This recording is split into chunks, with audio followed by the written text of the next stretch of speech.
I saw a new Super NES thing that said that when you die in the Super NES Mario, that if you I'd have to look it up here, but if you held a certain combinations of buttons, you got to start over at the level you were on. And there were tons of people in the comments just going, well, that's a couple years of my life I could have saved. Gosh.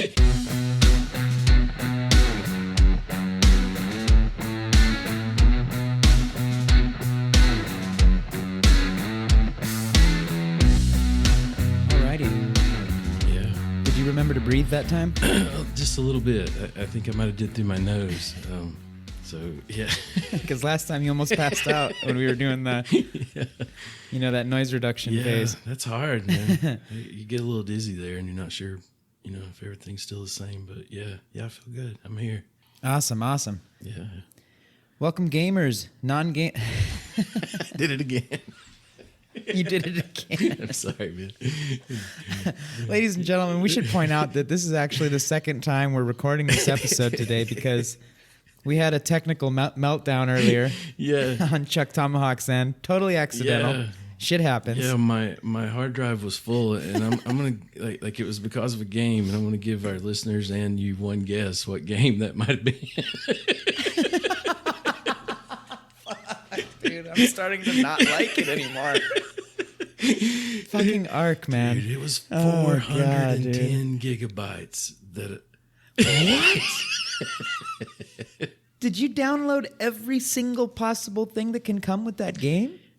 I don't want to give away our topic today, Just say but yes. I think it was just a game save. It's kind of just I had a lot going on, man. There's no way in hell you had a game save that was that large or even relatively close to being that large, man. Ladies and gentlemen, today we are talking about game saves. Yes, this is going to be a really fun episode. Welcome gamers, non-gamers, PvEers, PvPers, and even NPCs. We do not discriminate. I am Ovox. And I'm ChukTomahawk, the Arc Daddy. And this is your Arc Daddy. And this is the New Wave Gaming Podcast. Yeah. ChukTomahawk is particularly filled with piss and vinegar today because his team just won a very important game, Tennessee versus Alabama. Yeah. Do you have anything to say about that real quick? Super stoked. First time in 15 years, the curse is broken. We're back. And the curse is broken, ladies and gentlemen. It's a happy day. But not on game saves. The curse is not broken on game saves. There's a lot to be said about that. Gosh, we're really stoked to be back for our 13th installment of New Wave Gaming. We're really laying out some gaming history here, I think. 13 episodes, man. This has been great. And we're really stoked that you're all here back for another episode. If this is your first time to New Wave Gaming, thank you for checking us out. If you'd love to, or if you'd like to show us some love, we would really appreciate a 5-star rating or review there, or maybe send us an email if you want to reach out to us directly. ovoxandchuk at gmail.com. That's OVOXANDCHUK at gmail.com. I think on Facebook we are facebook.com/New Wave Gaming Podcast. We've also got a TikTok, but I don't think there's much. I don't think you can do much on the TikTok except look at some clips that we're uploading. We're definitely getting them up there slowly but surely. On TikTok, we are at NWG_podcast, all lowercase. Right. Yeah. Did I get that right, Chuck? That's right. And we haven't linked to OnlyFans yet, but we're getting there. Oh yeah. Yeah, that's right. That's why we're really looking for your support and appreciation and love out there, fellow listeners, fellow gamers. We're trying to keep Chuck off of OnlyFans. He's trying to create a foot channel, and we don't want him to. We want to keep him away from that. Yeah. Say give the people what they want, but yeah, this would probably be a classier way to go. So yeah, if you can save us from that, we'd appreciate it. But if we do, that'll be where the link will be. Oh gosh, I can see it now. No, it really does help us. So it gets the podcast out there, and I'm sure y'all know that. Like when it's an independent podcast, it really the love and support of the listeners is what really gets it out there to more people to to share some laughs with us and some gaming experiences. Chuck, do you want to kind of give us a little quick like pre-intro, a little pre-dip, a little pre-snuggling up and against on this topic here today? Yeah, I kind of want to tie it into our episode about blowing, our blowing episode, as I like to call it. Blowing it to make it work? Yeah, that's right. The Sex Life After 40 edition is, I think, episode? of in my mind. But yeah, I think we were working toward the end of that episode and kind of discussing how cartridges, sort of had a certain design to them that led to this interface that we were kind of manipulating there with all the different mojo and blowing on it and whatnot, and how that eventually turned to CDs, and we came with the question of sort of, was it the fact that they started having these game saves, that possibly they needed the ability to save there. I think we had. I don't remember how exactly that topic came up, but it was our last episode. I think that was named Remember Blowing into Nintendo Cartridges. Really fun episode. Check it out if you haven't heard it yet. But somewhere towards the end of that, we did, like, something came up about game saves, and I think Chuck mentioned it, and it was like, man, that's like a really good idea for an episode right there. Yeah. And here we are. Here we are, folks, delivering. We made a promise to you, and we're going to deliver. Right. Yeah. I think it's fun to see how the evolution of these things sort of tie in. And, this topic was a little harder to find information about. It seems like the other things, it was almost there was, you had to sort through the good information, and, to find the quality stuff out there. And this one really took some digging. Yeah, there's only some tidbits. I mean, there's, of course, you got your solid Wikipedia page, what we might draw from a little bit, which we always, if you've heard of our earlier podcasts, whenever we have to dip into the interwebs, we call it cheat codes. That's our podcast version of using cheat codes, to make sure we're not messing up our info. So yeah, we got the wiki page about game saves. There's a couple of YouTube videos, literally like a couple. Yeah. 2 or 3. And an article or 2, hit and miss. So we're really going to be drawing, I think, on a lot of our own personal anecdotal experience. Wouldn't you say, Tomahawk? Yeah. I know you got some anecdotal experience running up the light bill. We'll get into that here in a little bit. Yeah, I just want to kind of tease to folks that this kind of pose some questions, as far as how we approach games and they're designed and whatnot. And yeah, I think as we go through the discussion, it'd be fun to talk about those and. Yeah, just kind of go through this evolution and see where it takes us. But I can tell you, I'm sorry, Chuck, I don't mean to interrupt, but I can tell you this, and this, it's going to take us to a place where game saves will come to have an impact on the player's risk tolerance in the game. It'll come to have an impact on the experimentation that we're willing to engage in. It's going to have an impact on safety. It's going to have an impact on social factors, quit rates, the overall feel of the gameplay, and including meta gameplay, which I think goes down into like collectibles and skins and other type of stuff like that. But as it turns out, the game save dynamic has a lot of areas where it has an impact and changed the game, if you will, pun intended. Yeah. That's why I think this topic, really turned out to be deeper than I had expected. And if that doesn't get folks' attention, there's something called saves coming, that save scumming, I think it is. That I was going to ask you where the emphasis on the syllables was in that one. If it was a 1 or 2 word. Is it save coming or save scumming? It's really, you didn't really, like you kind of said like literally the like 2 right there. You said both at the same time, kind of, so I wasn't sure which way you're trying. Oh, yeah, goodness gracious! But yeah, before we really nail that down, I'm excited to get into that. Anything caught your eye, like in gaming news or anything like that on the interwebs out there, or anything like that? There is. And it might be old news at this point. This is from a couple of weeks back, maybe even up to a month back, but it's still worthy of mention because we did an episode on it. And this is GoldenEye 007. We did an episode on this. another really fun episode, one of our more popular ones. So definitely go check that out if you haven't heard it yet. But GoldenEye 007 is a cornerstone of gaming history. There's no doubt about it. One of the beloved first-person shooters of all time. Yeah. Some argue that it's the best game of all time. Some argue this, that, and the other. Anyways, long story short, wonderful game. And in that episode, Chuck and I were discussing how there was a bunch of news around a remastered version being released. Of course, there's emulators out there, people that have made the game look amazing, et cetera, and all that. But a proper, licensed remastered version was in the mix. It was kind of like supposed to be announced a day or so after we recorded and uploaded that podcast. And it was supposed to be announced in an event. That was the rumor. It was the Microsoft and Xbox event. I don't remember the name of it. But long story short, crickets. We didn't hear nothing. Yeah. And Chuck and I were particularly bummed about that.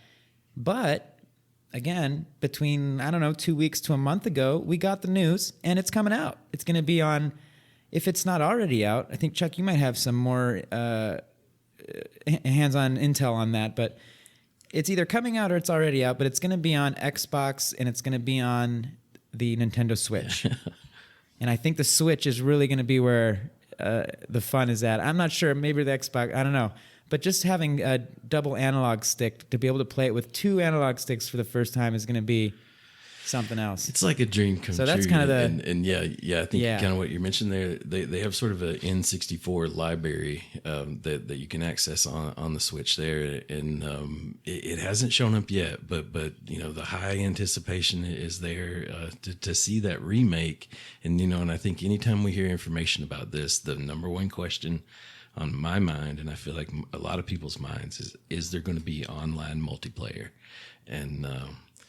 yeah. Oh, gosh, dude. If there is, I will buy a Switch just to be able to play with you, man. Can you imagine being back on those maps and playing together, dude? Like one person starting at one end of the map and the other person starting at the other end, Yeah. And you spawn in and the music dun dun dun dun dun dun dun dun dun dun dun. It's like, let's go, boy. Oh goodness! Honestly, I can't think of that game. I do think it's kind of came out on some emulators. I keep seeing it kind of popping up on social media. And the other thing is, you mentioned the music in that game, dude. Like I see so many videos still today, like even after I did the research for our episode, where people are just. The pause music in that game is second to none. It's really good. It has an awesome beat, memorable beat, and then there's this high pitched, almost like they're playing a some kind of little xylophone or something that just blows your mind. You're just it couldn't be any better. And then they just kind of, there's just something. I that totally just remember the pause menu. And then there's kind of something that's just trailing that it's real high too, an octave up. There's something you're just damn. I'm just gonna leave this while I go do some chores. It's just the pause music. He kind of, when you push pause, he kind of looks at his watch. It brings up his watch, and for all, anything would have sufficed. And they went the extra mile. So yeah. Well, yeah. Gosh, if the SEO favored it, Chuck, we could have named that episode "It's Just the Pause," or whatever you just said. It's just the pause. But we had to name it GoldenEye or something or other like that. Otherwise, no one would ever find it. There's some fun videos out there of just people kind of seeing this release come out. I think it showed up in the achievement files on the Xbox somehow, and started this hype, and it's gone on. So from that point, I think it's supposed to play at 60 frames, man. I think. I don't quote me on that. It might be 30, but in any event, the graphics are going to be much better. It's going to look amazing, and that'll be so much fun. I saw someone streaming it, and what I saw is when he had the AK-47, it just how clearly you saw where it was hitting the AI characters and how fast that was happening, and it was obvious with his how you have the dual analog stick advantage there with being able to move forward and kind of look somewhere else at the same time, makes a huge difference. So yeah, I'm excited to see that. And I didn't really. I saw more people emulating it than I did, an actual news release or anything. But I kept seeing this story about this kid out of Japan, kind of in the esports world, called AMSA, and apparently there's this Super Smash Brothers Melee tournament that they call the Big House, and it's where they bring like 1,000 players together, and I think they actually had like the top 100 players in the country, and he won this tournament with the character Yoshi, as I understand. Like there's like tiers of characters, like and okay. like the last 10 years worth of championships have been won by these 3 or 4 different characters, and Yoshi. And I'm suspecting that Yoshi wasn't he's one like of them. on the very bottom, dude. It's like the last thing you would choose. I've been kind of, and it's like taking this guy 31 or 21 years to master this, and he's continuously stuck to his guns and continued to use Yoshi. It took him 21 years, or after 21 years, he was the first one to beat it with Yoshi? He's been playing, the way I took it, he's been playing that character for that amount of time and sticking to his guns about it. I can't say that he never used anything else or took a different approach somewhere, but it's been his go-to. And, yeah. Has that game been out that long? Yeah, I think this It has seems gone like it on. has been. That's something I don't know a ton about, and I'm intrigued about, and maybe we could do an episode at some point about the esports world. Like I was really kind of blown away at sort of the reputation and clout. It's the real deal, man. It's a real deal. There's like proper teams, like just like the major league sports, there's proper teams in cities and stuff. Like I think there's one called Atlanta FaZe or something. And there's, teams in Los Angeles, teams in Chicago, teams in, I think Miami, I think. And they've got like really dope names. You know what I'm saying? Well, I think you could even go to college on a scholarship or something to do that, to be in esports, as best as I can tell. Like I think like colleges have teams. I wouldn't doubt it. I mean, the way things are going and moving, that makes total sense to me. Yeah. That'd be a dream come true as a young kid. We're obviously we're a little bit past that, Chuck. yeah. I wish, man. Wouldn't that be something?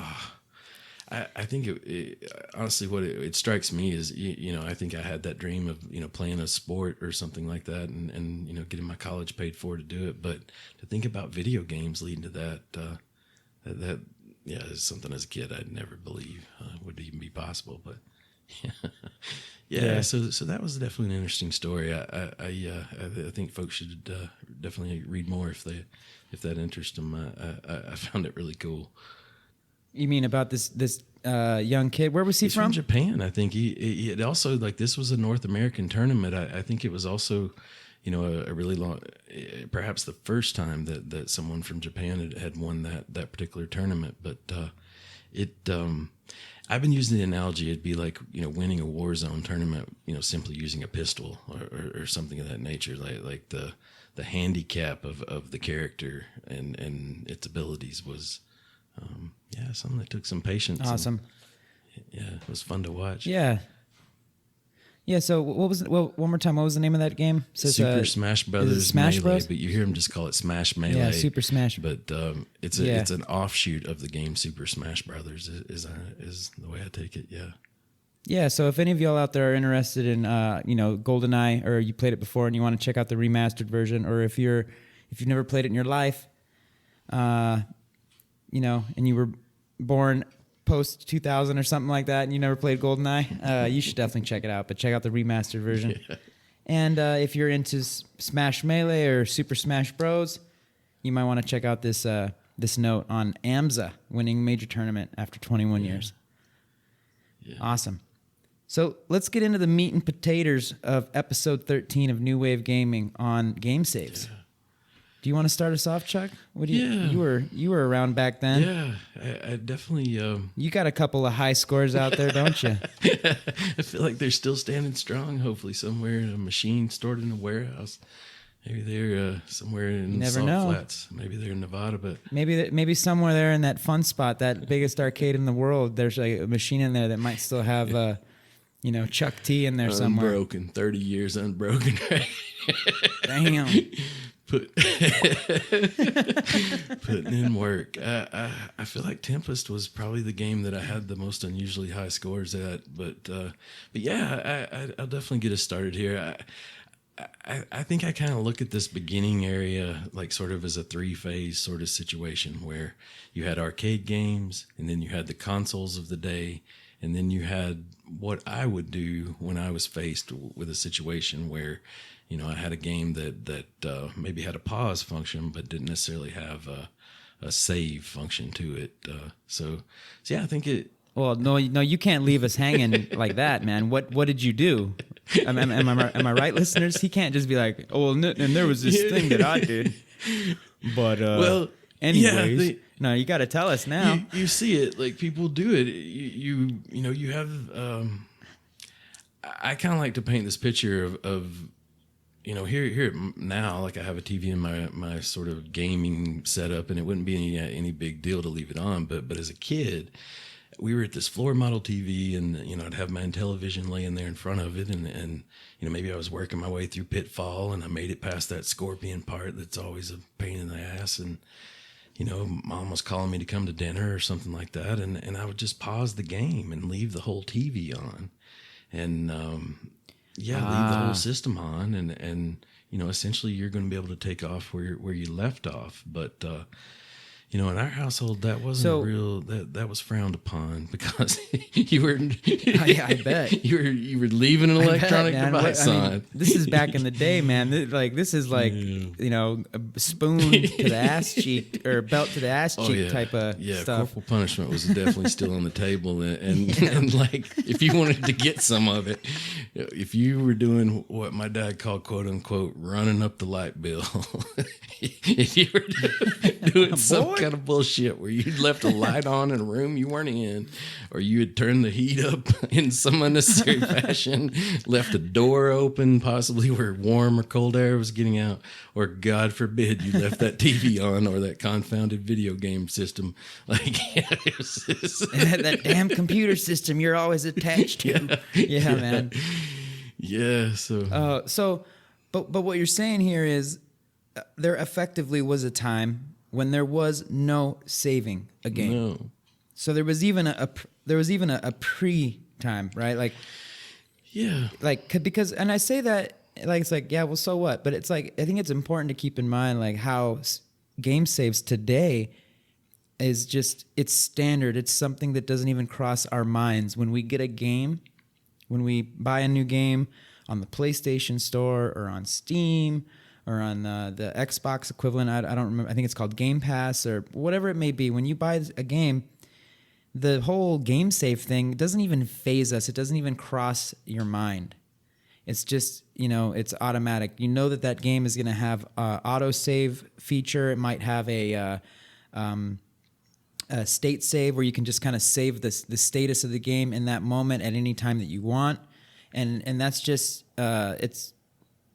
Was it the word ubiquitous? I'm trying to use new words here, Chuck. Is that one of like major podcasters like misunderestimated? Game saves are ubiquitous with gaming. Yeah. Ubiquitous. Hold on. You know, Let me get my dictionary. I know what you mean. Yeah, it's just, you know, but you know, if depending on how old you are or how long you've been gaming, you can certainly remember a time where game saving could possibly factor into your game purchasing decisions, you know, or go so far back that there was actually no saving at all, which is what you're talking about. It's good. You had to just leave the damn TV on. Yeah, and I feel like... And like if Dad came down and gave you the evil eye, you just have to look at him and be like, it's worth it. Yeah. Someday kids will be going to college for this. Trust me. Yeah, but I think it's important as we look at this evolution that we do establish that you know, sort of. I'm specifically thinking of the Atari 2600, and typically the games were basic, you know, and honestly the whole situation include the console and the game was strapped for memory, so it was going to be a short sort of thing, and they weren't necessarily designed in a linear fashion. You might get to the end of it and it pretty much just loop back to the beginning and have the AI be a little harder or something like that. So, So give the listener, especially the younger listener, a practical example of what you mean. Let's say you're playing Contra. Mm-hmm. What would that be like? You're playing Contra. You're at a certain point in the game. You got, give us an example real quick. I'm afraid we're gonna have to go back to Chopper Command, or Adventure or something like that on the 2600, because once you got to Contra, you did kind of need the saves. But back in the beginning there with like Adventure or something, you didn't really need it. It wasn't that long of a game to begin with. I mean, you might have hoped for it, but even with the Pitfall, game, and especially the sports games, you pretty much just finish the game. And I'm not saying that there wasn't any need whatsoever, that if it existed you wouldn't use it, but you just didn't really need it that much because of the design of the game. And yeah. So I want the listener to have an idea of what kind of a game we're talking about, especially the younger one that might have no idea of what kind of a game that might look like. So especially if you can go on YouTube or anything like that and you go back and look at what kind of games are we talking about here? You mentioned Pitfall was more of like a linear sort of thing, almost like a Mario game, but Adventure, you actually had multiple screens. You could go up, down, left, right, and you might have to go over here and get a sword or a key or something to get in a castle to be able to fight a particular dragon or something like that. So yeah, I could see me employing the pause feature in that and not necessarily wanting to go through finding that all over again, but it still wasn't super long. So, So if you had to walk away though, you turn it off and that was it. Yeah. And what would happen if you turned it back on? Would you start back, at the gates of the castle, like you're about to go in, or did you have to start from scratch? My memory's not super clear where I can say, oh, I brought you back to that screen, exactly. But as I remember it, you started over, and yeah, I'd be willing to bet money you had to start from scratch. Yeah, and if nothing else, some key things would be put back where they were, and sort of restarted, But yeah, I think it's important to establish that. And like I say, I kind of think about those three things at the same time we had going on at the arcade. One of the first things you could do was enter your high score. And, I think they credit Space Invaders as the first game, Taito. Taito Space Invader. Yeah, where they're in the, what they call the golden age of video games. And I feel like even at this point, it changes the game, your interaction with the game a little bit, because up until that point, you went to the arcade and the only mark you left after you were gone were your quarters that were sitting safely in a bin, inside the machine. Yeah, not in your pocket anymore. Yeah. Yeah, you'd go in there, you'd have a wonderful, amazing time. And that was really the hallmark of the visit to the arcade. It was to go and have an amazing time and mingle, maybe do a little flirting, maybe get some junk food while you're just, having a blast playing, coin-op games. Yeah, and it sort of gave you a yardstick of sorts to measure yourself by. Like if I just walked up on a game and got a high score right away, it's man, I'm a natural at this right here. and there could also be another situation where, you put in the work. You played and put your quarters in there each time you went, and you learned, what to do and improved. And it was like a clout to be able to, So what you're saying though is that maybe the young kiddo gamer of the 80s or 90s, instead of just going to have a great time, they would also go with an objective in mind. Is that what you're saying? Is that how it changed the experience? Maybe it made them take a stance, if you will, like you described before in the arcade episode that we did. It became more serious when someone beat your high score or something like that, and you had previously had it. I know that's how I felt about that Tempest game. I would be like, all right, okay, game on, and get in there. You just start. You go. You look at the screen and you see BOR at the top, right above your high score, and you're just like, what in the hell? Who in the hell is B-O-R. Yeah, exactly. Show yourself. Exactly. It's just like in the arcade yelling at little kids. Yeah. Oh, yeah. Yeah, God forbid it's a girl or something. You know, when you're 10 years old, it's like, oh, my God. It's like, this is not... Dude. Yeah, they're out there, too. Oh, no, more often than not, they'll clobber you, dude. I'm thinking of one in particular when I'm saying this. A gamer chick. Yeah, you know, you've got to get serious at that point. And, yeah, I have fond memories of that situation. You know, you would, you know, finish your game and it would be game over. And you would have this little short time period. We're on this... Oh, that's right. Oh my God, I remember that. I remember thinking how unfair that was. Yeah. Chuck, please tell the listener exactly what you mean by that. So I would put my actual initials in, and you know, you had this little short period, and it wasn't like, you know, iPhone 14, you know, sort of keyboard. It was a clunky thing that had no, like, once you put a character in, it was in. Like no, but tell them about the time period, dude. I want to say, if you're lucky, 10 seconds. 10 seconds. You'd get 10. I'm remembering that, and I'm just remembering I'm having such a nostalgic flashback of the anger that would provoke inside me because it was so unfair. Like, I mean, they'd give you 10 seconds to digest the fact that you just got clobbered after, you know, a very high stress moment in a video game where you were so far, you're like, oh, you got one life left and something kills you and you're just like, no. And then all of a sudden on the screen in big letters, game over. And then a countdown would start. Of course, there were some games that were different, but on the bulk majority of your coin-op games, you'd get this big game over and then big block letters would start flashing on the screen and be like 10, 9, 8.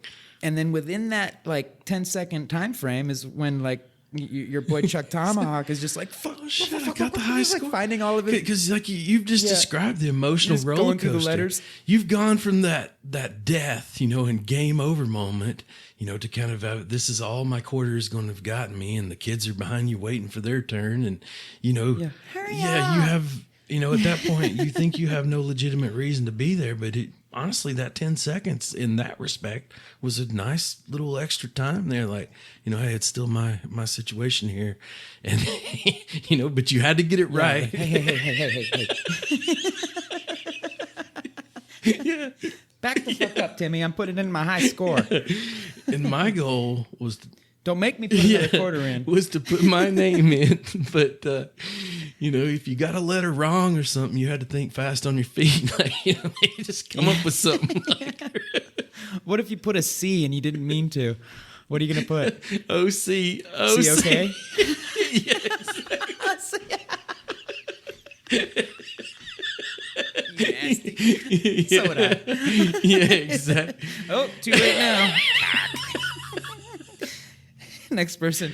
Go ahead. Which at that age it is like some of the funniest things you could. I mean, it's like Beavis and Butthead sort of level of humor, but it is so good. Like, I don't think anyone ever actually put their real initials. I mean, maybe a handful of kids. I did. Like, this is an official record. Oh, really? I feel like that's still on file somewhere.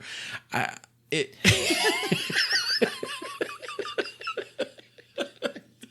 not, Chuck. It's not. I mean, it could be. It's a binding document right there. Like, honestly, yeah, that's the way ChukTomahawk rolled at that age. But I would jam my name in there. But I eventually, you know, there were plenty of kids around that had other ideas, and you know, ultimately you would see someone put you know, what I would say was a 4-letter word, or, you know, somehow they would magically fit a 4-letter word into those 3 spaces. Well, and I think like, I do remember, you know, I don't know what the circumstances were, but I do remember that somehow some gamers or some players would get, multiple high scores, and it would allow them to like almost spell out like a full sentence. Yeah. Or to have like a repetition of something, you know, maybe even put part of their full name, or you know, that was, you know, I mean, you're putting in some work there. You're literally having to cut it off so you don't beat your already high score and kind of time this out Yeah. right and Yeah, like intentionally losing. which says you're pretty damn good at this game, but like, that was the most creative Well, thing. who knows? Maybe some of. Oh, I'm sorry, I didn't mean to cut you off like that, but I'm sure like as a player would get better on that respective arcade game, they would probably organically create those high score marks until they were reaching the top levels. So some of them probably would organically like you could see it coming, sort of the potential and yeah, like if you're 1 through 10, you'd fill in those like 5 to 10 slots pretty easy, and then you start going for the higher ones. Anyways, but so really, what we're getting at here is that the high score save was kind of like the first signs of this, if you will, of any kind of save in sort any of this regard. interaction, with a video game, and I think it's just funny us entering that text sort of in a pre-emoji, pre-text world where you first kind of see that creativity coming out. But as we're sort of looking at the sort of 3-phase world of the beginnings of this, you say that was what was going on at the arcade. At home, we had those basic games on the Atari that didn't really need it, and then you had me like running up the light bill pretty much. I think a lot of kids did that. I think a lot of kids did that because we know from previous episodes, our listeners know this as well, that the console was intended to bring home the arcade. So it was only natural that a lot of those video games from the arcades and the way they would play would just naturally bleed over into console. So all of the initial console games that were coming out were also the same way. They'd either be just one screen with no real end in sight. You just have to, destroy the enemy spaceships or jump here and jump there on the platform, or if you're, Pac-Man, whatever the case may be, you had levels, and that was it. You turned the game off, it was over, or Chuck T style, just leave that bad boy running. Right. No problemo. Until Dad comes down and raises hell. Yeah, your sister resets it or something. You're taking a gamble, easy. But you're working it, so. Did you ever have to cross paths with your sis or something like that? Is that why you brought that up? Or as they say down here in Mexico, did you ever have to throw chingazos? Oh, man. We were about 5 years apart. Like, she's about 5 years older than me. So when I was 10, like, a fist fight was pretty much game on. Yeah. Like it was an even battle. But she wasn't into video games as much, but she might decide she needed to watch something on the TV, and it wasn't no concern, if some of my stuff needed to get just out to piss you off. Just walk right up and just hit that reset button. Hey, Chuck, guess what? Yeah. Or like snitch you on just like you, look at the screen. Like, Dad, Johnson, I left the TV on down here. Yeah, that kind of crap. But it's really hot. Just really like rub it, just to rub salt in the wound. Really get Dad angry. The carpet's really warm. Yeah, dude. Those are the good old days, There was man. one winter that it became like really tense. Our light bill had been running really high, like because of electric heat, and I think that's why that's kind of like jammed in my memory. And and God bless Dad, because he was right. I was pretty much just. Did the Tomahawk household become a little war zone in there between brother and sis? Or honestly, just I think. It's wintertime, you're inside more, and the days are short. Yeah, it kind of builds up, but shoulders rub a little bit. Yeah, thank God these video games existed, and I honestly wish there was some save feature, but not too far into that time period, we started to see some changes in the. After the Atari, I feel like the next generation of consoles, you sort of needed a save feature. It was the only way that they could. See, what I'm kind of having like a chicken or the egg dilemma? Or is that it? The egg or the chicken? Which came first? Whatever that little dynamic is. I'm kind of having one of those moments because I don't know if the password came first, and we're going to explain what I mean by that with passwords, or if the external cassettes and floppy disks came first, and when I say that, I mean in contrast with the games becoming longer, the stories becoming longer, So I guess what I mean by the chicken or the egg, like I don't know if the games started to become longer, so they needed to create game saves, or if game saves came, or the ability to have game saves came, and that was what enabled them to go and create longer games with better stories. Do you know what I mean? That was a very long-winded way of me saying which came first, the more intrinsic, longer storylines and gameplay, or did the game saves come first? You know what I mean? Yeah. Because you can't have one without the other. So I'm just wondering, well, which came first? I feel like in the chicken and egg, the egg came first, and in this case, I feel like it was sort of like a lot of characters. I know this is kind of a on the fence answer, but a lot of characters at play at once. Like you had, the Commodore 64 and the other early PCs that had some advantages because you had a floppy disk drive and other external hardware that you could kind of bring into the mix, and you also had the fact that movie rentals were kind of on the scene, and like a lot of these games started being rented out. Like instead of purchasing this game, I might just go rent it from our local movie time, or the Blockbuster ultimately. Ah, I see what you're saying. And or what you're gonna say. and the developers decided that we've got to make this thing long enough that they can't beat it in one rental period, which I think at the time was probably about 3 days or something. You think that's legit? Oh yeah. Do you think that's a factor? I never really considered it came up in one of rental our past episodes. Is where I was first exposed to that. It's another small factor. Like I say, I think you had some hardware sort of advantages on the PCs, and then also like we needed the games to get better. Like when the Nintendo games came along. Yeah, you had the NES system there. I think we start seeing the passwords. And yeah, I really can't specifically answer your question, which came first. I think they were also kind of in concert there, going on at different times. I'm inclined to lean toward the technology was just really getting better in any regard. It was advancing. Technology was getting better. Peripherals were out there, and we started seeing the games change quite quickly. Like you really enjoyed playing Pitfall. There's a huge leap from Space Wars back in the day to Pitfall, by Activision, because Activision at that point had already branched off and become its own independent company, and they were making dope ass games. So huge leap, but just between there. So I think in virtue of that, in that same forward motion, they wanted to create more lengthy games, more storyline, more content, if you will, however you want to look at it. The games were getting longer and getting more complex, way more fun, to be honest. Complex, way more badass. Yeah. But at the same time, the developers needed to create some sort of an option for players to be able to leave the game, to go back to regular life, and then come back without having lost their progress.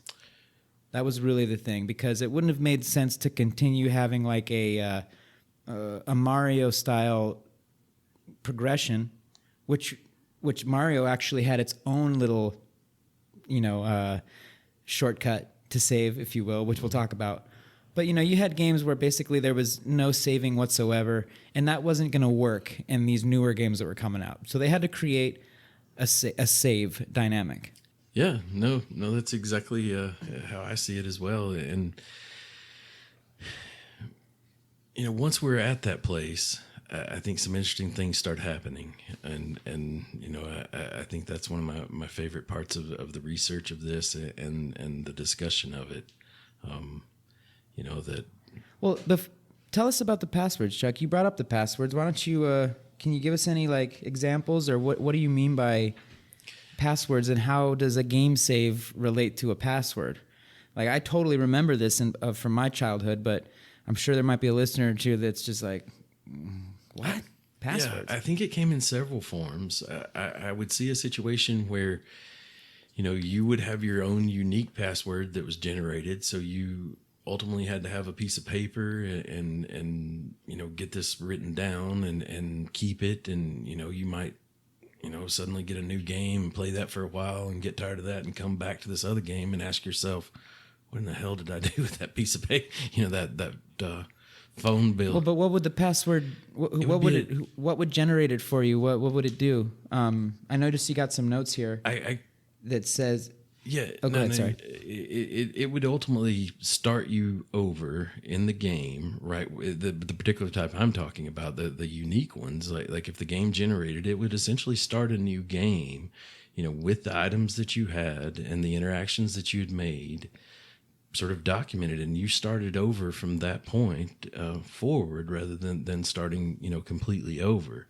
But I do think there's another form of this where these just exist to begin with. Like I'll use Mike Tyson Punch-Out as an example, where if I just simply want to start at the fight of Tyson, there's an existing code that I might get from the Nintendo Power magazine or from my buddy or whatever that I put in, and it's sort of universal.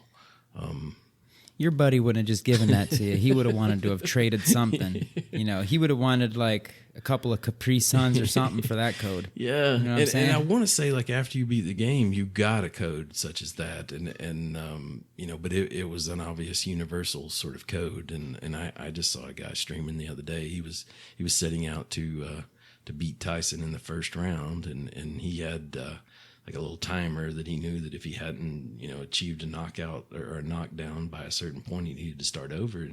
And over a period of a few minutes, I watched him start over a number of times, and he jammed that same code in every time to, get back to the beginning of the fight with Tyson. So the passwords to me sounds, I remember seeing something like this in, I hope I'm not making a mistake here, but I believe it was in one of the Sega games on my, I used to have one of those little, was it a Sega? It was a handheld Sega. Oh. Gosh darn it, it had a name. I'm trying to remember. It wasn't the Sega Saturn. That's what I wanted to say, but I can think of the thing The Sega... I don't remember the name. Gosh, now I forgot. I had so much fun on that. But anyways, on Sega, there was some Sonic games where you could type in a password, and it would take you to a certain stage in the game, which was great because it was kind of like a like what came before the proper save, but it enabled a player to go back to a specific point in the game where they had maybe left off, which was great. That was a great mechanism. That was the simple version, and I think what they did there was just like, hey, you know what?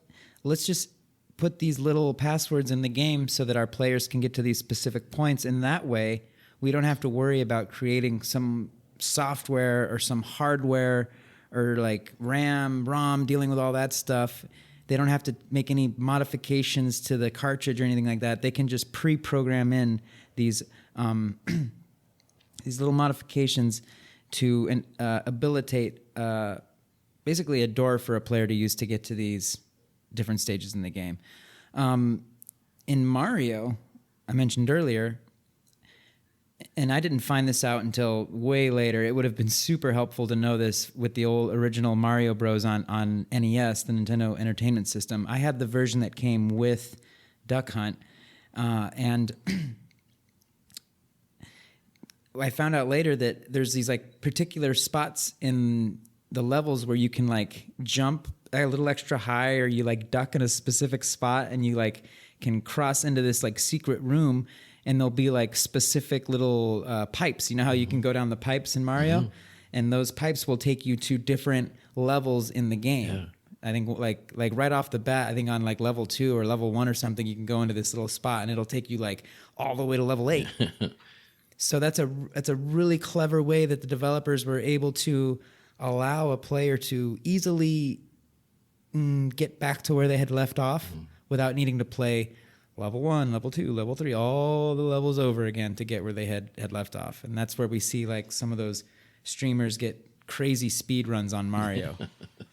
I remember we were looking at one of them. It was crazy. We were talking about that in one of our DLC episodes. Yeah, especially warp assisted ones. They definitely take that path every time. And I think there's also a warpless record that's out there as well. But But yeah, I feel like it's important, just to kind of establish here that sort of we went from a place where we didn't really need the passwords at home very much, and all of a sudden you start sort of seeing that this develop, or we didn't need the game saves at home, and you start seeing these passwords sort of show up as the games get more complex and longer, and all of a sudden I think it's funny that they point out that like I said earlier, the Commodore 64 and some of the early PCs were sort of leading the way with this, and they brought up that text-based game Zork, that I'd kind of introduced you to there a ways back. I think when we were talking about the Commodore 64, and one of the things that I felt like the takeaway of that game, it required a lot of imagination, but it also was really hard to figure out just what in the hell you were supposed to do. And the experimentation could lead to consequences that were sort of irreparable. Like, they're initially I think wasn't hardly any way to save their game, but ultimately one of the first places that this was introduced was in the Zork titles, and immediately gamers and gaming media of the time noted that it changed the game to some degree. Well, you lost me. What do you mean? Because I remember Zork. You introduced me to that game. I've played it. Mm-hmm. I know it's text-based. I know it was a pain in my ass, and I gave it up because I couldn't get out of the damn forest. But I don't. How is this relating to game saves? Ultimately, it was one of the. I found an article that talked about home computers leading this sort of the charge on this, and they brought this up as an example of one of the first games to actually have a game save feature. And the way I took it, one of the things that I think really the interest of the Commodore 64 at that time and today is your ability to mod it. So I don't know if this was a mod or it was something that came out in the Zork 2 title, but ultimately it came out, and people said it changed the game. It I see. Yeah, because it would allow you to just pick up where you left off. And if you were getting really ahead in that very difficult game, I could see how a save would be amazing. I suspect that they must have done the saves with Zork on a peripheral, right? It must have been a cassette, a compact cassette, probably a floppy disk drive, maybe a floppy disk drive. Yeah. Okay, that must have been how they did it. Yeah. Let me read this real quick. I'm going to activate a cheat code here on the interwebs. I'm just going to read off the wiki because I think it'll just give us a good base just to define a save game. It says here on the wiki, a saved game, also called game save game, save file, save point, or simply a save, is a piece of digitally stored information about the progress of a player in a video game. Okay. From the earliest games in 1970s onward, game platform hardware and memory improved, which led the bigger and more complex computer games, which, in turn, tended to take more and more time to play them from start to finish. That's exactly what we were talking about. This naturally led to the need to store in some way the progress and how to handle the case where the player received a game over. Yeah, we definitely mentioned that. Yeah, more modern games with a heavier emphasis on storytelling are designed to allow the player many choices that impact the story in a profound way later on, and some game designers do not want to allow more than one save game so that the experience will always be fresh. Okay, I'm not going to keep reading from this. It keeps going on and on and on, and no need to read it all, but basically that's what we're looking at. And another way I look at what a game save is basically like it's just information with instructions ultimately, so that when you load the save, it's giving the video game a set of instructions on how to react based off of the player's last point of progress or save point. And within that, it'll tell the game to set the stage, if you will, as things were in the very last save point or point of progress. However, it's not going to necessarily change everything in the game, right? Like, I think of I think we were talking about this, but Grand Theft Auto. It's gonna, like, when you save in Grand Theft Auto, it's gonna save your character and the progress that you've made, how much money you have, what cars you got in the garage, what properties you've purchased, depending on which Grand Theft Auto it is. And it's going to save all that information. And when you load the game, it's going to load that in. But it might not save everything, right? It's not going to save like the exact position of every NPC vehicle in the entire, Liberty City map, or it's not going to like save the exact position of the bird or so on and so forth. So in a nutshell, your save file is a information instruction loop. Is at least that's how I understand it. Yeah, that's definitely my takeaway. And I think they're fighting a battle there, sort of between load time and how detailed they go with that information. And like you say, like sort of cars that you haven't interacted with, or quests that you haven't done. There's no sense of keep documenting Exactly. that information. And I think they can do some compression with it, when some things repeat and stuff like that. But it's always a battle, I think, of load time, because that can cause you to lose interest after a while. Yeah, and that's where those old school like clever mechanisms that they had, like passwords, are great. Yeah. Another kind of like another type of like I'm looking for words here. I'm just totally like my vocabulary is shot. I'm not used to recording this late in the day. But another form of game save, even though I don't know if it, I guess it's a game save. It's more of an automatic one, but it's checkpoints. Yeah. Checkpoints are another one that we've seen in games before, where you get to a certain point in a game, it'll automatically save for you. You don't even have to do anything. I think of Mario, when right? those little, it almost looks like a little hurdle or something you kind of interact with there, and you've crossed the midway point on a lot of levels. Yep. I know exactly what you mean. Yeah. So that if you die, you don't have to go all the way back to the beginning. You'll start at that last hurdle. Exactly. Yeah. So these are all just little evolutions in the cycle of what the game save has become today. Yeah. I think ultimately at this point we started seeing the passwords, and I think it's a good time to sort of just ask ourselves, like, how did it change the way you approached a game, once this was available, and sort of, how did it change the way that the game was designed? And I think we pointed that out to some degree, of how they started making them longer and, more complex. And it also allowed some risk taking that you might not have been comfortable doing, risking your progress before, if the consequences aren't, a hard game over. Well, that's certainly true. I think there's two sides to this coin. We've got, how does game saving affect the designer developer experience, and how does game saving affect the player experience? Mm-hmm. I think on the development end, developers got to be cautious of what kind of saving dynamic they're going to employ in their game, because, like you mentioned, or I don't know if you mentioned it yet, but we've got saves coming, which, we can dive into that anytime you want, but that's something that most developers do not want. They want to avoid that. So they gotta, which is basically, we can go into details, but it's just where a player constantly just reloads a save to be able to cheat the gameplay, if you will, to be able to have an advantage. They'll just continuously save and continuously load. Yeah. And I got to admit, I'm guilty of doing that. Well, we had talked about how we would employ this as sort of, I call it, getting the good run. Like, if I'm starting a game and I know, like, I need my extra lives to, take on that level that I'm having trouble with, and I get killed right away by the first turtle in Mario, I'm going to start over. And like,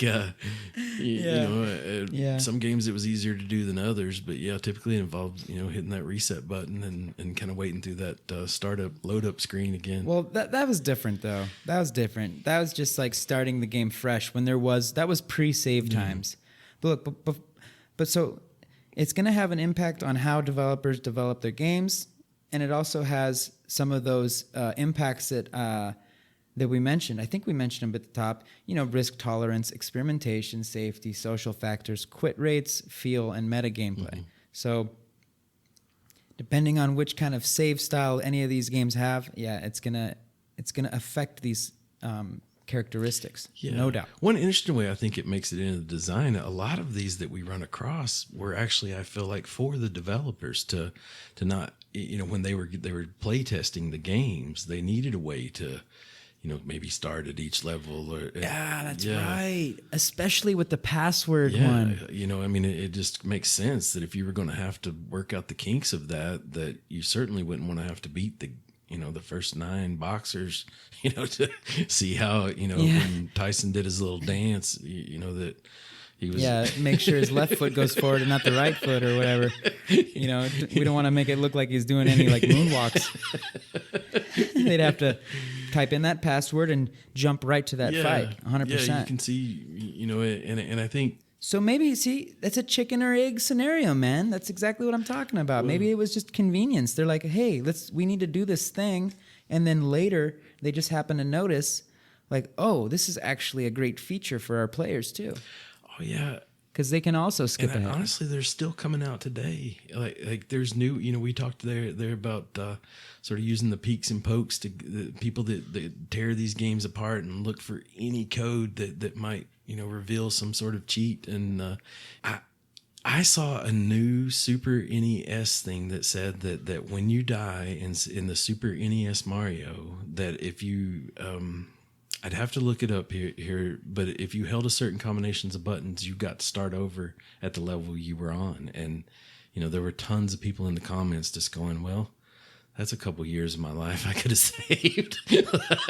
Gosh, right here too, man. Gosh, that game was difficult for me. Yeah, so I was young though. I was so little, struggling on that Mario. So these are still coming out today. And like I say, I think it's interesting to ask those questions, and also as we sort of still follow that evolution. I think we're right there about the Nintendo Entertainment System times, and going back to our question that we were in the blowing episode, as I like to call it, where we ask ourselves, did the cartridge design get influenced by this need for saving? And right here's proof. Suddenly you have Legend of Zelda, I think, is one of the first games that had a battery-powered memory. You jotted down some notes on our outline for this episode. It says, things stepped up once Nintendo decided to dramatically bump the scope of what games were capable of. Legend of Zelda is usually hailed as the first major title which included a proper ability to save via battery-powered memory. This is called non-volatile memory because it doesn't need a constant flow of power to retain the data. Ultimately, games could be significantly bigger and better than ever before. Yeah. Well, and I feel like it's a job that people have today where they go back and put new batteries in these cartridges. Like it's... Man, Legend of Zelda was another game that kicked my ass, Chuck. Well, I remember that first screen, where... I just want to go on record saying the fact that you could use those little bombs to find things in the walls, like just enamored me with this game. I love it. Like, it makes me happy just to talk about it. But one of the first interactions on that screen, I think, is we brought up even in our cheat code episode, that if you actually enter the name Zelda on that first screen, you can go to into the game as if you've already beaten it once. Like you play the harder version of the game. And so, I would, as a kid, I would put Chuck T in there. Obviously, I would typically put my regular name, and, you had your save file, and you actually had 3 of them to choose from. So you could technically, take one route and with one man, as I would call it, and then have Chuck T number 2 that, maybe he had a little different playing style, and you sort of had 3 of them to choose from there. And there was a little battery in that cartridge that was keeping that data. Wait, you were able to have all those saves? As best as I remember, there's 3. There's 1, 2, and 3. The in the slave save slots there on that screen where you enter your name. There's 3 spaces. Forgive me if I'm wrong, but that's how I remember it. But yeah, it had a battery in there, dude. It had a little fun. Can you? I don't hear you that well, Chuck. Can you increase the volume on your... It had a little battery in there. There we go. Yeah, that's awesome. A battery. Gosh, man. That confuses me because it says Oh, I see. In order for the memory to be non-volatile, it needed... Because it doesn't... I see. So it didn't need a constant flow of power from the actual console. It just had its own battery that enabled it to... You think that battery ever ran out of juice? I just saw like on TikTok where a guy can replace these for you. He'll come in there and it involves like some solder, like he has to get out the soldering iron and all that situation. Oh, damn. It ain't you don't you're not just slapping 2 double A's in there. All right, I need everyone to clear the room. Masks on, please. Gloves. Forceps. My freaking All right, my begin. Zelda saves are at stake here. Like, it's I need your help, Doc. yeah.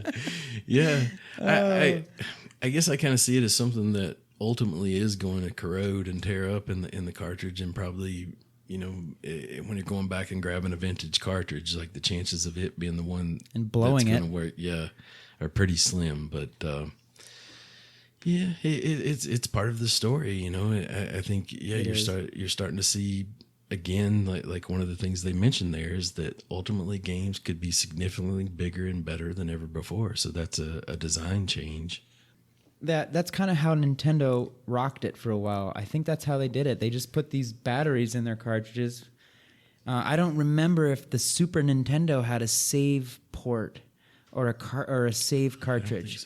I don't think it was until Sega Saturn, PlayStation, Neo Geo were your first companies to rock the proper memory card. Is that right? I feel like that's the next step in this evolution. Is I think PlayStation 1 come on the scene with your 15 block memory card that you could slap in there, and I think the receiver. Oh, that's right. I remember those.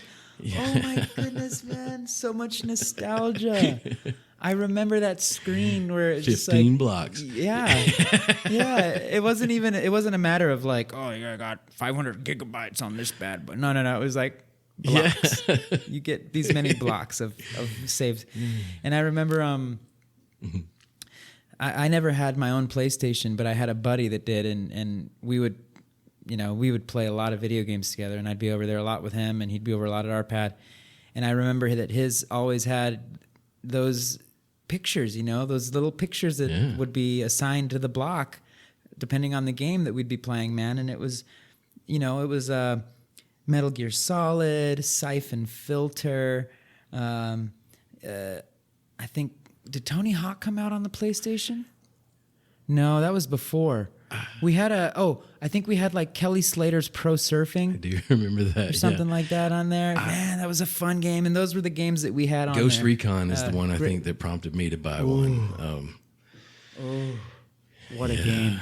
And man, Tom Clancy's games were the shit. I love those games, man. Dude, back in the day. It would be like kind of how we jump into Warzone and get into the action. Like that would be like, 20 minutes of slipping around followed by 5 seconds of pure terror when the gunfight broke out and real stealth.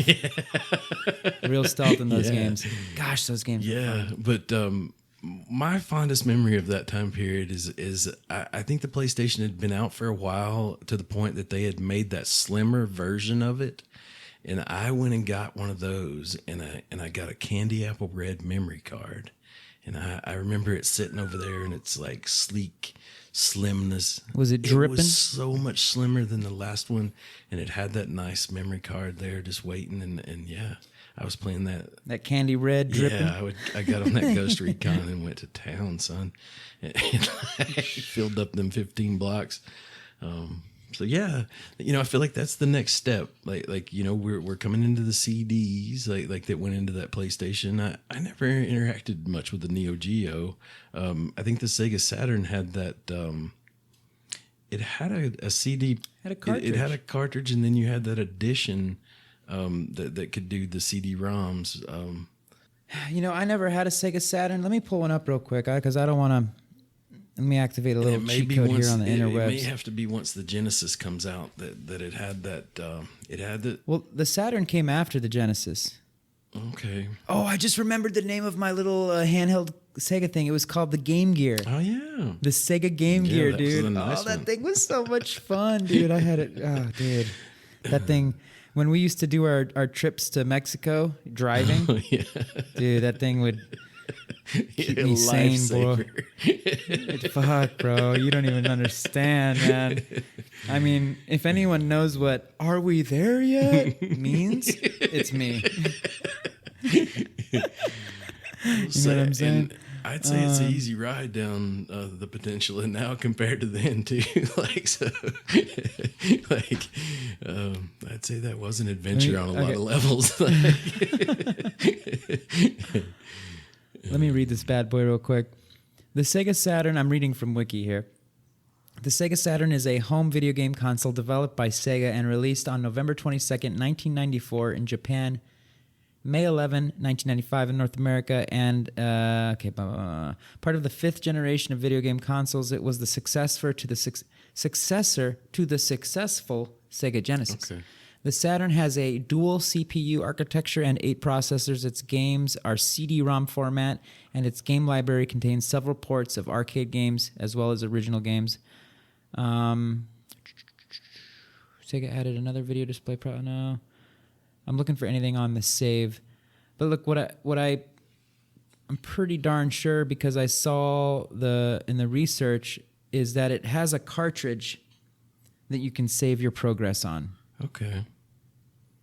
My memory's not super clear of that. I'm almost feeling like now that it was like toward the end of the evolution of the Genesis that it had a CD-ROM edition thing that came with this game called Sewer Shark that I distinctly remember. And then maybe the Saturn was exclusively CD-ROM for the game, and maybe it had this cartridge memory that I don't necessarily remember.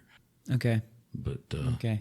If I was going to try to nail it down, that's how I would try to remember it. But I remember a lot of Sonic going on, and there was this game called Desert Strike. It was like sort of a summation of the first Gulf War that I was obsessed with. Dude, I love that game. Oh my God, dude. I love that. I know exactly. Was it a top-down game? And you would go pick up you had a helicopter, probably like a Black Hawk, and you would pick up those little survivors up a little ladder. Yeah, dude, I love that game so much, dude. That was on Sega, wasn't it? I was in college when that was going on, dude, and I would frequently not go to class just to play that game and do my thing. Yeah, you'd come in off the ocean. I remember you just come in off the ocean, dude, and like your little helicopter would go in, and there'd be like, God, I don't remember exactly. I'm having like flashbacks, but yeah, I remember you could blow up buildings and stuff, and then you'd have to save the survivors and whatnot. The scientists. What a fun game, man.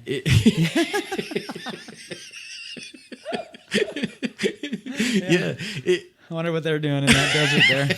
Working on them Scud missile launchers or something. Like it was a super fun game, and it hit some kind of sweet spot where that overhead view was just detailed enough that it really seemed like a complex sort of interaction. I can't really articulate that, but it was fun and cutting edge for the time in terms of just gameplay fun.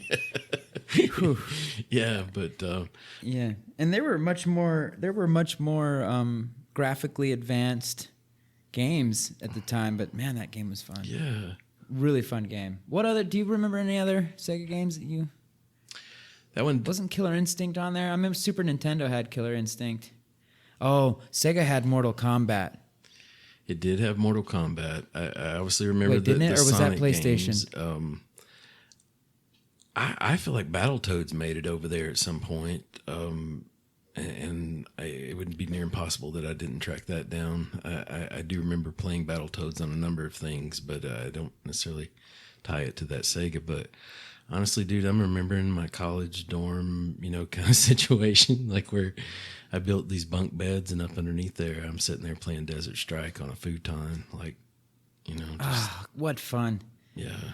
Yeah, man, the Sega, the Genesis had all of the good ones, man. It had, all the Sonics. It had Mortal Kombat, Streets of Rage, NBA Jam, Street Fighter, Jam was a good one. Jurassic Park, Mrs. Pac-Man, had NFL 98, lots of NFL games. Sonic Spinball was not that, no bueno. X-Men, Mighty Morphin Power Rangers, dude. Jeez. I miss the Power Rangers somehow, but I'm pretty sure I'm maybe a pink Power Ranger guy. I don't know. Yeah. No. Hey, I'm joking. Yeah, but oddly enough, like as it relates to our topic, I don't remember the game save a lot. I feel like there had to be some game saving going on in that Desert Strike, but I don't remember how the mechanic worked there. Well, during the cartridge era of game saves, it seemed to me. Let me go back here.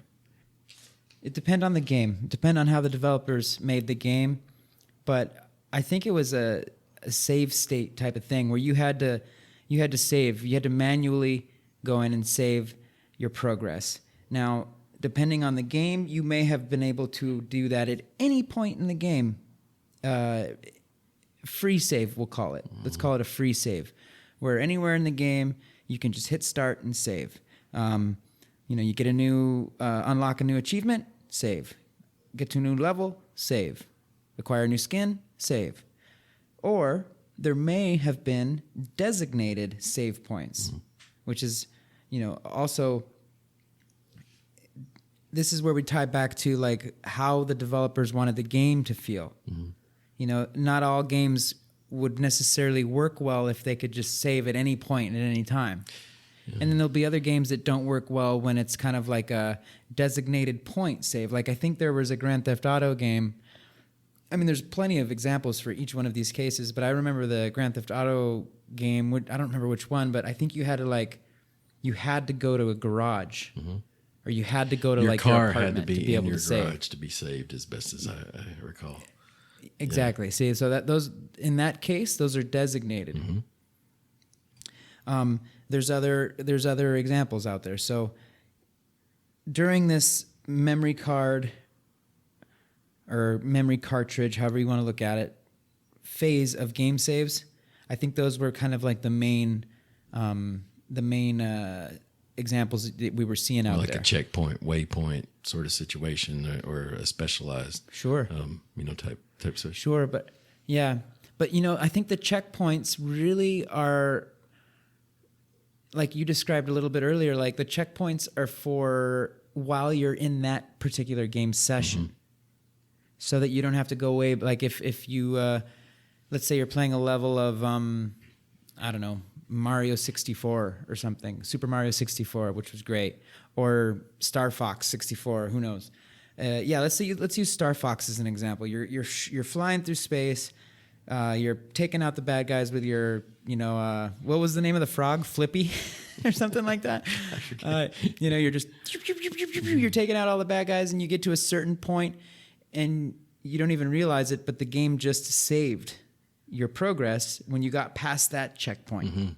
There's a certain point in the point, it's a checkpoint, you get past it, the game automatically saves, so that if you die a little bit later, it'll start you off from that checkpoint, not at the very beginning of the level. But I still think, like, for the most part, during this memory card phase, it was kind of like you either saved whenever you wanted to, free save, or at designated points. I think that was kind of like the two mainstays for this time frame.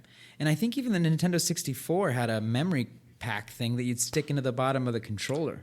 Yeah, maybe there where Remember the Rumble Pack went. But where I thought you were going to go with that is that I feel like in the Mario analogy there, you have a certain number of lives, and once you cross that checkpoint, as long as you still have those lives, you start from that checkpoint. But once you're ultimately out of lives, you do have to start over if you continue to play.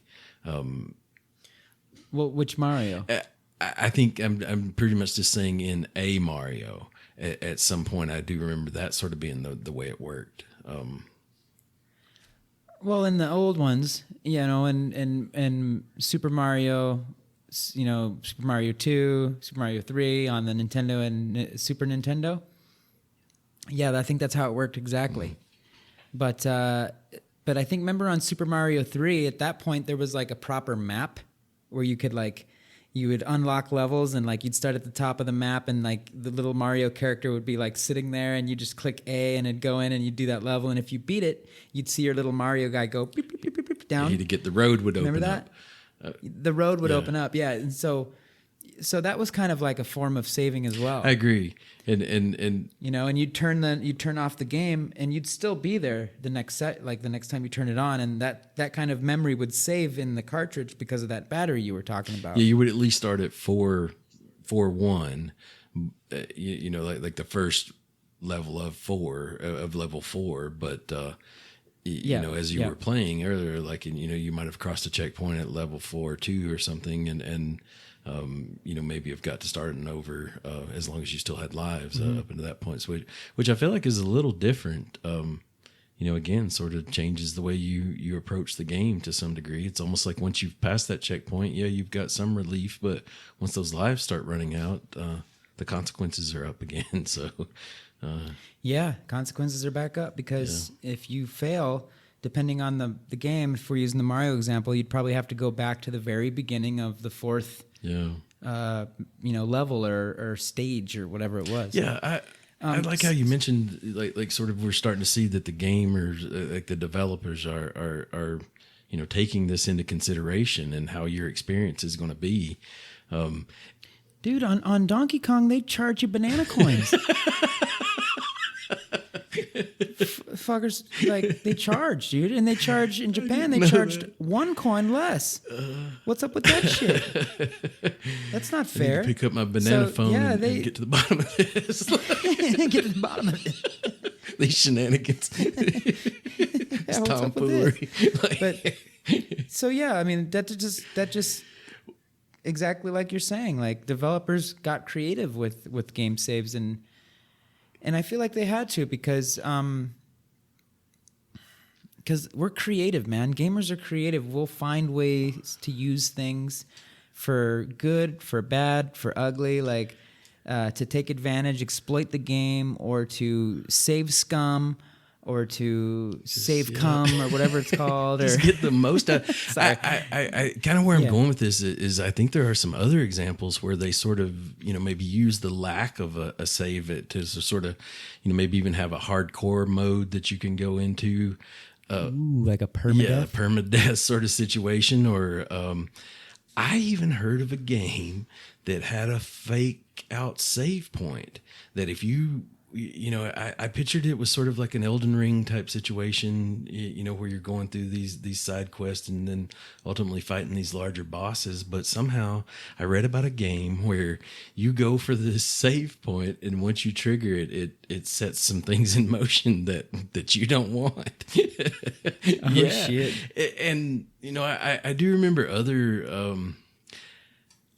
For some reason, I'm thinking of Max Payne. I remember this part of Max Payne, where you would be drunk, essentially, maybe after taking a beating, and it literally making me dizzy to play while that was going on. And I don't remember how that related to being killed and all of that, but that's definitely coming to my memory. And, I do feel like there's examples of how, just like you said, that developers have gotten creative with this, and either Well, how does the Max Payne drunk thing relate to game saving? Oh no, I don't. That's just it. That's how crazy I am.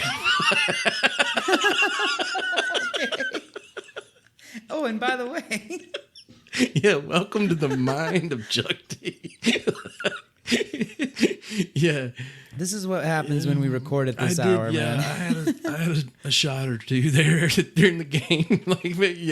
So maybe. Hey, man, your team won. It's fair enough. The tie-ins are a little loose here, but yeah, that's what pops up in my memory, and I'm just sort of thinking of. Like how using a hardcore mode or permadeath type situation. I even heard of a game where you get the game, you get 1 life, and then the game self-destructs.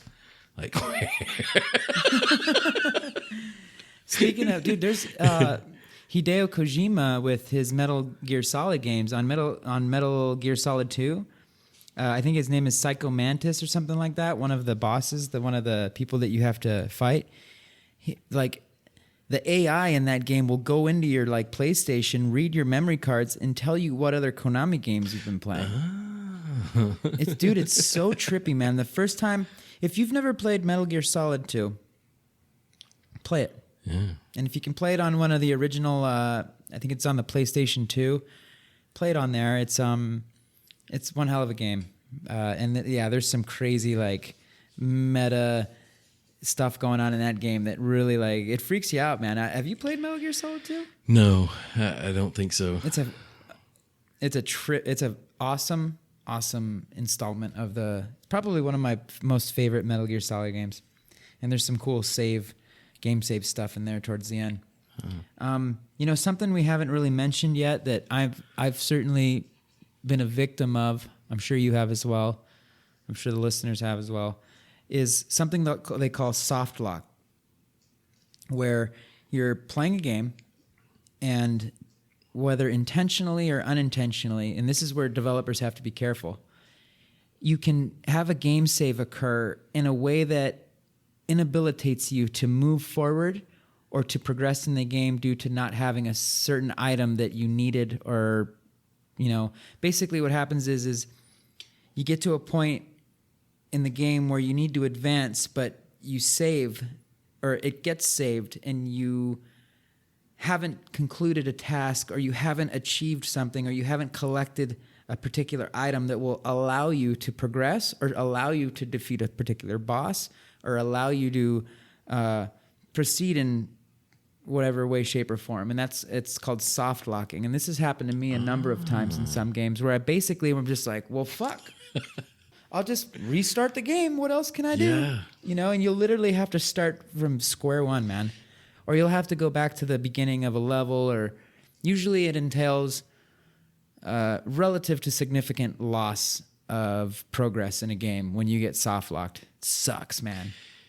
And it happens in those older games. I can't think of a specific example, but I'm definitely feeling it. I feel like that happens in Ark, honestly, at this point, to some degree, like just, maybe things that you didn't foresee that you might want to do later. But I can totally relate of how no, Ark isn't a good example. This is all about Ark, okay? No, I'm with you 100%. How much memory was that game taking up again on your computer? 415 gigabytes. And that's also about the part of my mind that it's also taking up at any one time. So, but yeah. You need to walk away from Ark for a little bit, man. You need to go to AA. Alcoholics Anonymous. Yeah. Oh, man. Yeah.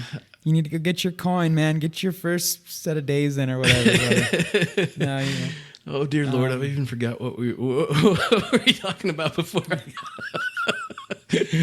I'm trying to say that there's this thing that happens when a game saves, or when you save a game at the wrong time, wrong point, and you unintentionally kind of just lock yourself out of progressing any further. I could see a situation like maybe in Red Dead or something like you haven't done a side quest, and in order to move forward, and especially in the way that the game was designed,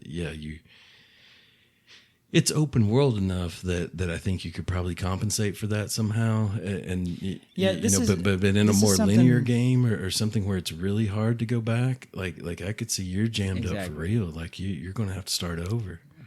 Like you said. Exactly. Not so much I don't see this as a phenomenon so much in the newer, more recent games, but certainly back in the Nintendo 64, PlayStation, those days, there's a bunch of games out there where you could easily soft lock yourself into a real pickle. Yeah, and ultimately it's a bit of a design flaw. I put that on there. I shouldn't be able to do that to myself. There should be a NPC that steps forward and says, "Hey, you need to get old man Winter out of the well." Hey, looks like you need this collectible. Look what I have right here. Just comes out of the fog of the game somewhere. What the hell? These rubies. Yeah. yeah. They can get creative there, but yeah, that's interesting. I think it's important to point out that as we answer these questions of how did it affect the design of the games, that it could go a lot of ways. It became a tool for creativity and also, I think earlier you used a term of something about quitting, like the what keeps it. The quit rates. Yeah. It probably lowered quit rates. Yeah.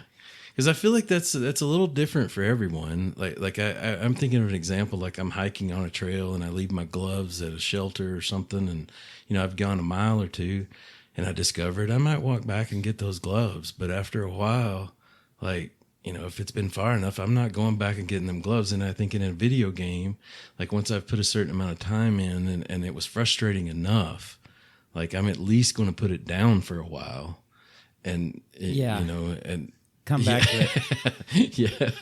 So save your game, come back to it. That quit rate, I think, or quit decision point is a little different for everyone. There might be someone out there that, regardless of how far, they'd go back and get those gloves, or they'd go through those levels again. But I'm not that guy sometimes. I think the quit rates must drop, and it also probably dropped the rate of controllers getting thrown at walls. Yeah. Just being able to save. Yeah.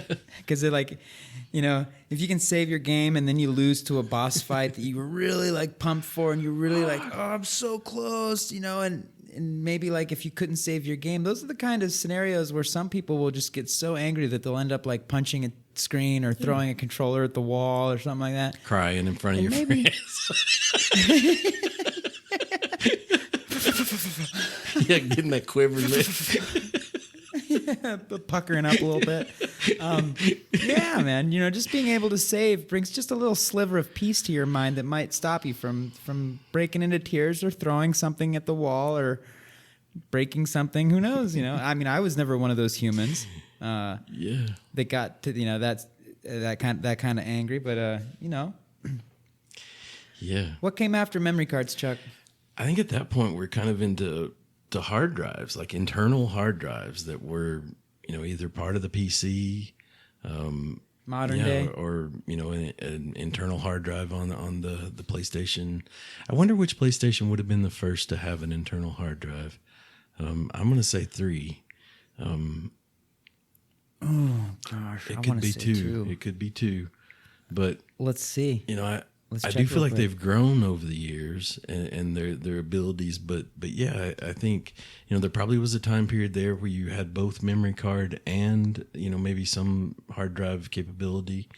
But yeah, eventually we saw this point where we're not even putting a CD. We don't have a cartridge or anything like that anymore. We're downloading that stuff over the interwebs there. Yeah, and, the cloud. Yeah, the Xbox was the first console with a HDD hard drive.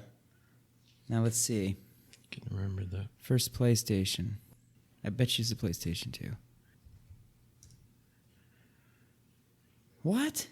No way. Was it 3? It says PS4. Wow. No. Oh, okay, no, it's PlayStation 2. Okay.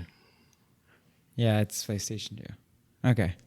So that's pretty much where we are now these days. In modern consoles and PCs, which use disk-based media for storing games, save games are stored in other ways, such as SD cards and internal hard drives on the game machine itself. Yeah. So what does that mean, Chuck? It's game on, brother. We've got it saved, and I can go right back into Arc there. I've got some stuff that's living right now in need of attention. What kind of save? How do games save these days with hard drives and solid state drives?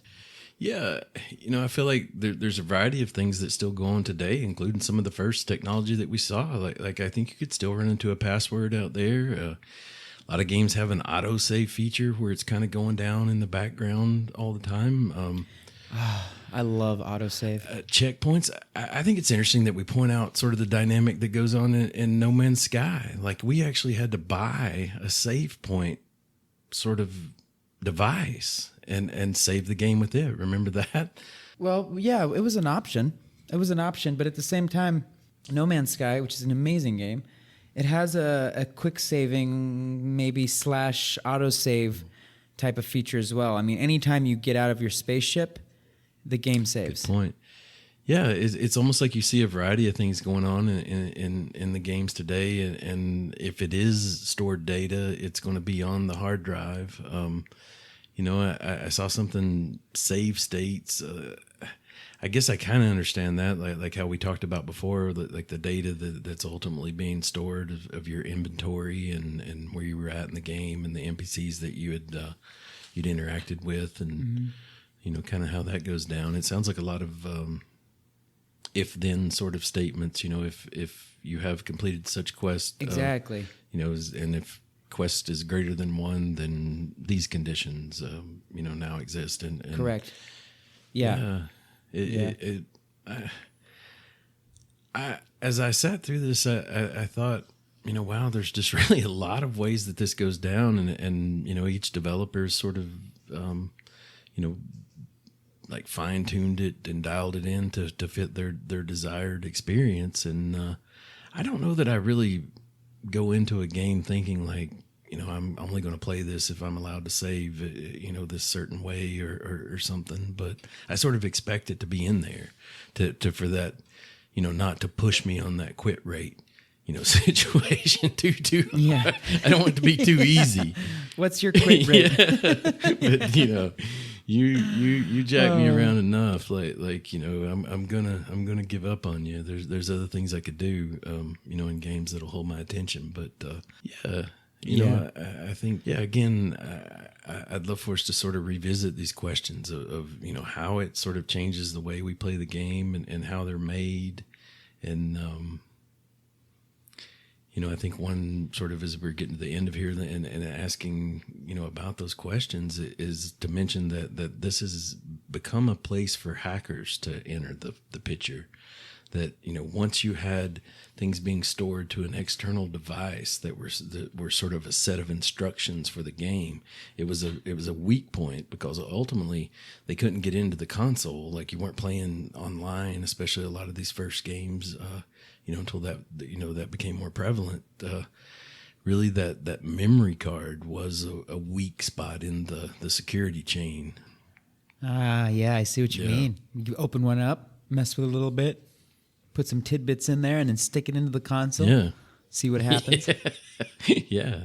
It allowed, kind of for that door to open, which I think probably ultimately affected, things and the exploits that we talked about, that how we're going to kind of, we're going to see that if I go back to, that shed where I got that money from, like, after I saved it, is it really gone, or could I get that again? And, I think I saw an example the other day in Red Dead, an exploit such as that, where there was this gold bar you could go back and get over and over. Oh yeah, I remember that.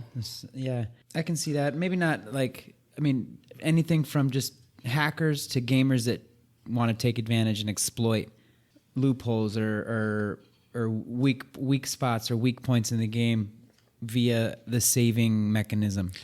Yeah, and I don't know if does that count as saves coming or no. But I can see where oh gosh, I lost what I was going to say. Forget it. Keep going. Sorry. Well, just ultimately, like, folks are going to exploit any way they can, and I was kind of joking when I said, "Is that saves coming or whatever?" But I think folks are going to use it to their advantage, and obviously, game developers are going to sort of get creative with it, and maybe offer some options for the experience. Like, after you've beaten the game, like try it on hardcore mode, and maybe. Yeah, with no saves. Yeah, there's games that definitely offer that, of course. Yeah. But no, save scumming is, I think we mentioned it a little bit up at the top, but save scumming, basically where you're just exploiting the save system to be able to better your chances of having a favorable outcome in any certain scenario within the game. So, for example, if you're trying to get a perfect score, let's say, or if you're trying to get a perfect run and you keep dying at this particular spot, you can just save right before that spot and then continuously load into there and retry and retry and retry until you get that perfect run. And then, you know, as far as the game's concerned, as far as the memory or console's concerned, you have a perfect run. You never died to that boss those 27 times or whatever the case may be.